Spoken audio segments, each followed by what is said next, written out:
విశాఖపట్నం రిషికొండ భవనాల వినియోగంపై ఏర్పాటైన కేబినెట్ సబ్ కమిటీ తన తుది నివేదికను సిద్ధం చేసింది.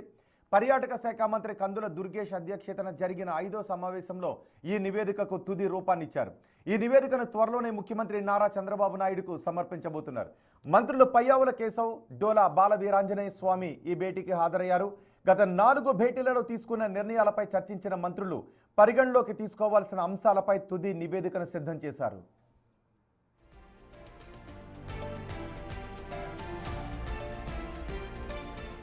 రిషికొండపై గత ప్రభుత్వం సుమారు 452 కోట్ల రూపాయలకు పైగా ప్రజాధనంతో నిర్మించిన ఈ ప్యాలెస్ ప్రస్తుతం ప్రభుత్వానికి నిరుపయోగంగా మారింది.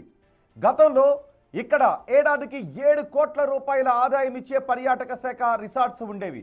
వాటిని కూల్చేసి ఈ ప్యాలెస్లు కట్టడం వల్ల ఆదాయం పోవడమే కాకుండా ఇప్పుడు కేవలం వీటి నిర్వహణ, విద్యుత్ బిల్లుల కోసమే ప్రతి నెల 25 లక్షల రూపాయల ప్రజాధనం వృధా అవుతోంది. ఖజానాపై పడుతున్న ఈ భారాన్ని తగ్గించుకోవడమే కాకుండా ఆదాయం వచ్చేలా చూడాలి అని ఇప్పుడు తుది నివేదికలో కేబినెట్ సబ్ కమిటీ నిర్ణయించినట్టుగా తెలుస్తోంది.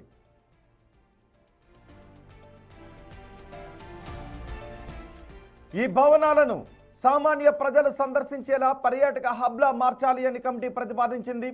వీటిని ఆర్ట్ గ్యాలరీగా లేదా సాంస్కృతిక కార్యక్రమాల వేదికగా వినియోగించే అంశాలను కూడా పరిశీలిస్తోంది.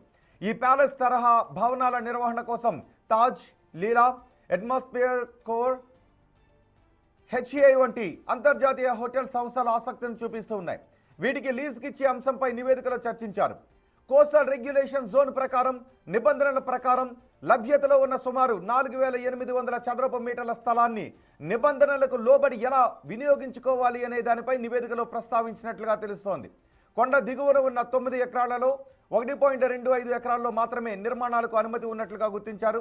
కొండ పై ఉన్న భవనాల మధ్య ఉన్న 2400 చదరపు మీటర్ల ఖాళీ స్థలంలో 60 గదులున్నాయి. కొండ దిగువన 1.25 ఎకరాలలో 100 గదులు నిర్మించేందుకు వీలు ఉందని అంచనాకు వచ్చారు.